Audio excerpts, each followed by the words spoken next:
Selamat sore, Assalamualaikum warahmatullahi wabarakatuh. Setelah kita UTS, kita lanjutkan lagi pertemuan berikutnya, chapter 6 yaitu pengujian substantif atas hutang usaha. Kalau kemarin kita membahas pengujian substantif piutang usaha. Nah, ini kebalikannya. Kalau kemarin kita punya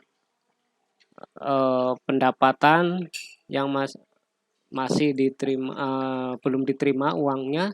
Kalau ini kita punya persediaan atau aset yang pembayarannya ditunda. Nah, jadi di pengujian substantif ini di hutang usaha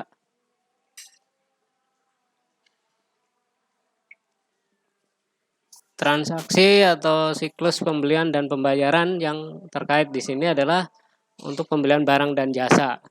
Kemudian pengeluaran kas dan jika ada retur pembelian atau potongan pembelian. Ini juga akan terpengaruh di transaksi ini ya, pengujian substantif atas hutang usaha. Nah, pengelompokan transaksi dan akun pembelian ini biasanya meliputi persediaan, aktiva tetap, kemudian biaya dibayar di muka, leasing, hutang usaha, biaya manufaktur, dan biaya penjualan dan administrasi. Ini yang berkaitan dengan pembelian ya.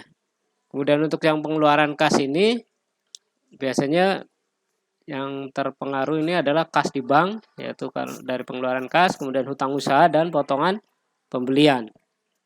Nah, dokumen apa saja, kemudian laporan apa saja yang terkait dengan hutang usaha. Yang pertama adalah pemrosesan dan pencatatan pengeluaran kas itu sendiri.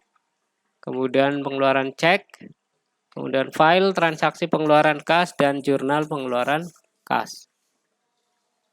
Kemudian jurnal atas transaksi pada hutang usaha itu biasanya karena pembelian kredit, karena retur pembelian, kemudian pengeluaran kas sebagai pelunasan hutang. Nah, bagaimana jurnalnya?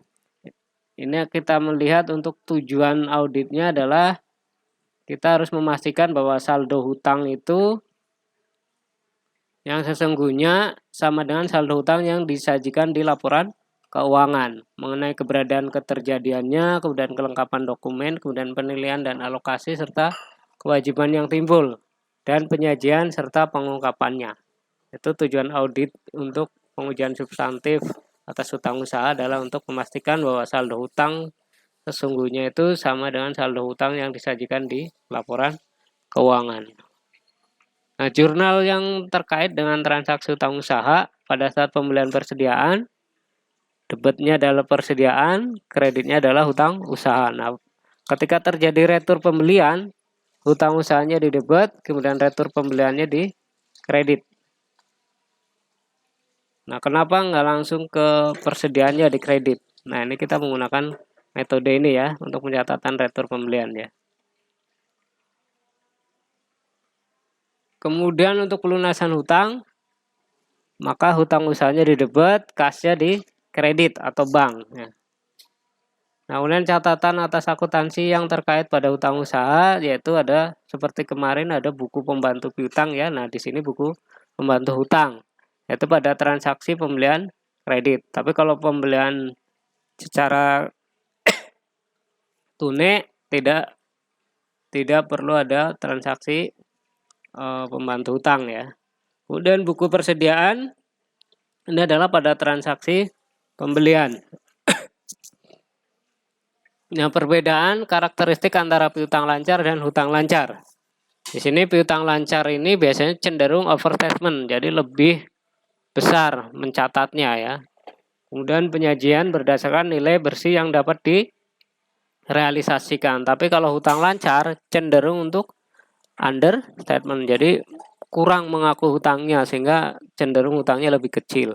Berlawanan dengan piutang ya, kalau piutang cenderung lebih besar. Nah, kemudian hutang lancar ini penyajiannya berdasarkan fakta tentang kejadiannya ya. Nah, kalau piutang usaha tadi ya cenderung overstatement. Tujuan pengujiannya adalah keberadaan untuk menemukan piutang yang fiktif. Jadi karena tadi lebih catat, maka dalam menguji atau menguji secara substantif atas piutang usaha harus menemukan piutang yang fiktif yang seharusnya tidak dicatat sebagai piutang. Nah, kalau di hutang usaha karena cenderung understatement, tujuan pengujiannya adalah untuk menemukan hutang yang belum dicatat, unrecorded liabilities. Biasanya berkaitan dengan pembelian aktiva sehingga akan berdampak pada aktivanya bertambah atau bebannya bertambah. Nah, kemudian karakteristik penilaiannya, kalau piutang usaha itu di neraca disajikan berdasarkan nilai bersih yang dapat direalisasikan. Kemudian pengujiannya adalah menjadi penting ya untuk menguji kewajaran dan nilai piutang. Nah, kalau di hutang usaha ini penyajian di neraca berdasarkan fakta tentang kejadiannya ya. Kalau yang piutang berdasarkan yang dapat terrealisasi. Nah, kalau yang hutang ini pengujiannya penilaian itu tidak penting ya. Nah, itu perbedaannya ya. Kemudian prinsip akuntansi dalam hutang usaha ini bahwa setiap jenis hutang lancar itu disajikan terpisah jika jumlahnya material. Yaitu untuk hutang usaha dipisahkan dengan uang jaminan dari pelanggan atau deferred income ya, atau uang muka. Kemudian ada accrue payable. Kemudian ada hutang karena perusahaan ditunjuk sebagai pemungut pajak dan hutang lancar lainnya. Nah, ini harus dipisah-pisahkan ya. Jadi antara hutang usaha jangan dicampur dengan hutang-hutang yang lainnya ya.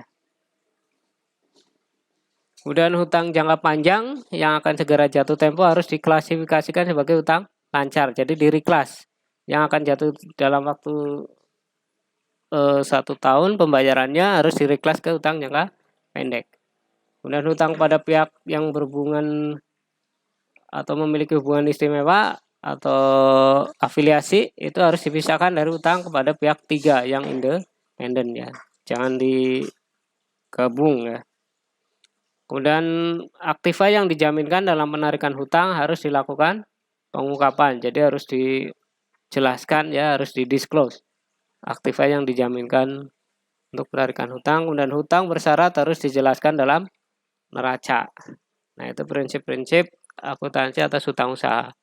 Nah, kemudian yang berkaitan dengan asersi manajemen ini, keberadaan atau keterjadian hutang usaha, kemudian kelengkapan hutang usaha, kewajiban hutang usaha, ini tidak ada asersi penilaian dan penyajian dan pengungkapan hutang usaha. Nah, tujuan dari pengujian substantif pada hutang usaha ini adalah untuk memperoleh keyakinan tentang keandalan catatan akuntansi yang bersangkutan dengan hutang usaha. Kemudian untuk membuktikan keberadaan hutang usaha dan keterjadian transaksi yang berkaitan dengan hutang usaha yang dicantumkan di neraca. Jadi tujuannya adalah untuk memastikan bahwa hutang usaha ini sesuai dengan apa yang terjadi yang disajikan pada neraca ya.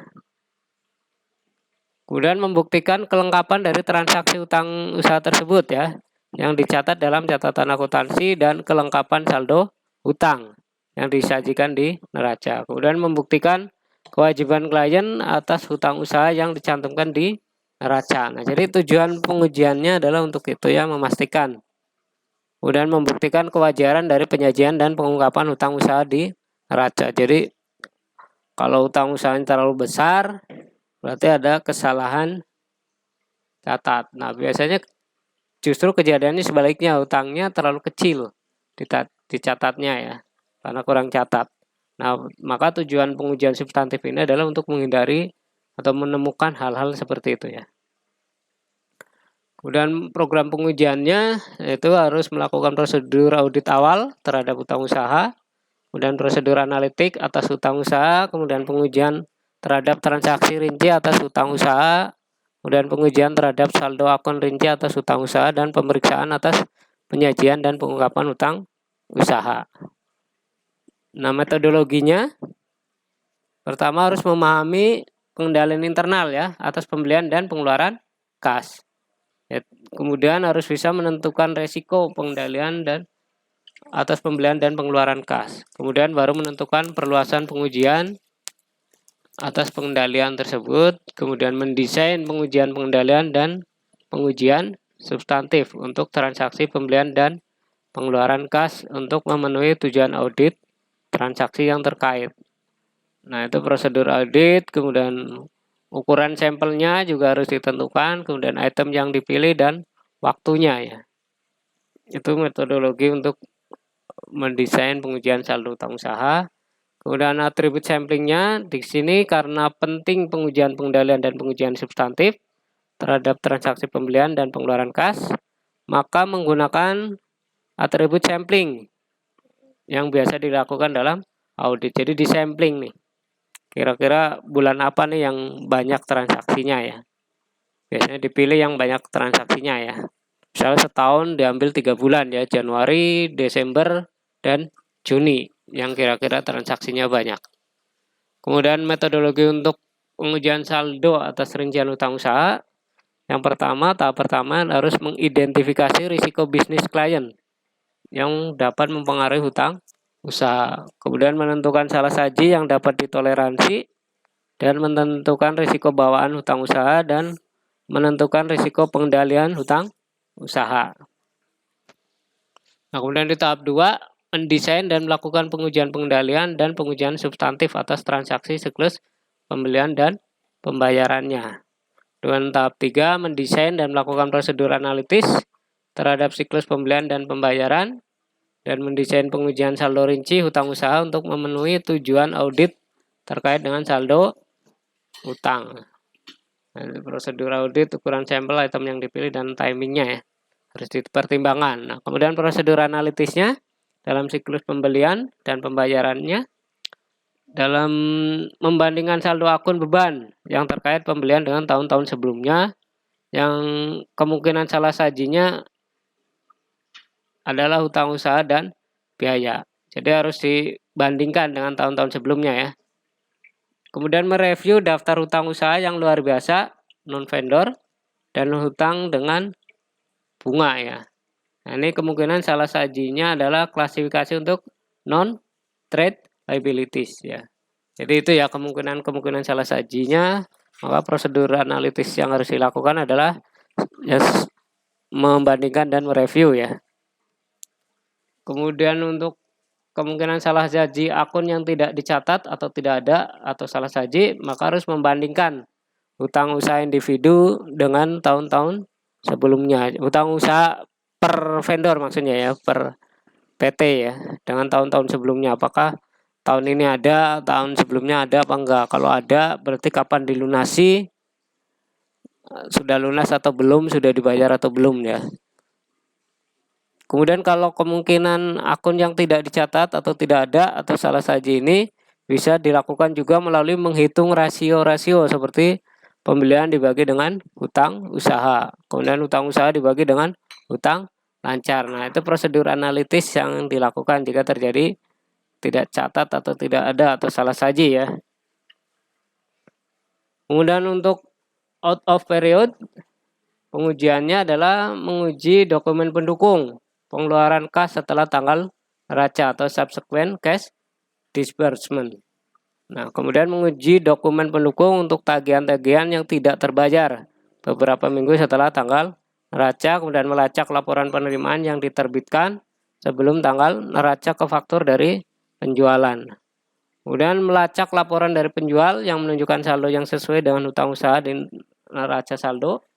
Kemudian mengirimkan konfirmasi ke penjual yang merupakan rekan bisnis klien. Nah, ini sangat penting ya, konfirmasi ini. Jadi berdasarkan praktek di lapangan, ini sangat membantu ya ketika kami mengaudit.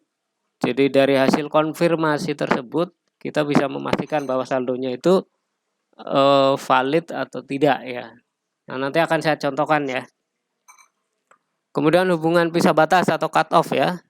Atas pengamatan fisik persediaan, yaitu persediaan dalam perjalanan dan yang dalam bentuk FOB destination dan FOB origin. Jadi kalau yang destination itu pencatatannya berarti pada saat barang diterima ya, baru diakui, sehingga munculnya hutang tuh di situ. Nah, kalau yang FOB shipping point, jadi pada saat barang dikirimkan oleh si penjual, itu harus sudah dicatat. Nah, itu yang harus perhatikan ya, cut off-nya ya. Kapan dia menggunakan FOB destination, kapan menggunakan FOB shipping point. Nah, di situ ya, untuk menghitung cut off-nya ya. Baik, nanti saya akan contohkan ini hasil audit ketika kami mengaudit untuk memastikan hutang usaha ya. Di sini hutang pihak ketiga nih totalnya ada 7.806.835.977. Nah, kemudian kita konfirmasi satu-satu nih. Kita kirimkan, kita minta alamatnya, kita minta nama PT-nya ya yang melakukan transaksi. Ini kebetulan contohnya adalah PT Vita Biotik Healthcare. Ini dia memproduksi multivitamin ya. Nah, ini kita konfirmasi satu-satu, kita kirimkan surat nih. Apakah hutang yang dilaporkan sesuai dengan hutang yang di vendor ya. Nah, ini yang saya contohkan ini ya. PT Cahaya Berlian Lestari Offset. Nah, di sini hutang minus. Jadi kita tanda tanya kenapa kok hutangnya minus? Apakah lebih bayar atau memang lebih catat ya pengakuannya atau kurang catat ya. Sehingga setelah dikonfirmasi ternyata mereka melakukan pembayaran yang lebih ya. Maka ini harus dikoreksi ya. Dikoreksi 9.066.750. Nah, jadi dari konfirmasi itu ketahuan ya. Ternyata ada yang salah catat ya, ada yang lebih bayar. Nah, ini juga contohnya. Ini rinciannya banyak ya. Dari sekian PT ini kita lakukan konfirmasi, kita kirimkan surat. Kemudian mereka akan membalas. Nah, ini yang jumlahnya besar-besar nih. Sanik Offset dan Mayer Organic. Nah, ini hanya contoh saja ya. Jadi setelah dilakukan konfirmasi ternyata ada perbedaan saldo menurut catatan perusahaan dengan saldo yang sebenarnya. Nah, ini pentingnya melakukan pengujian substantif atas hutang usaha. Baik, terima kasih. Materinya sudah selesai. Nanti kita lanjutkan dengan quiz.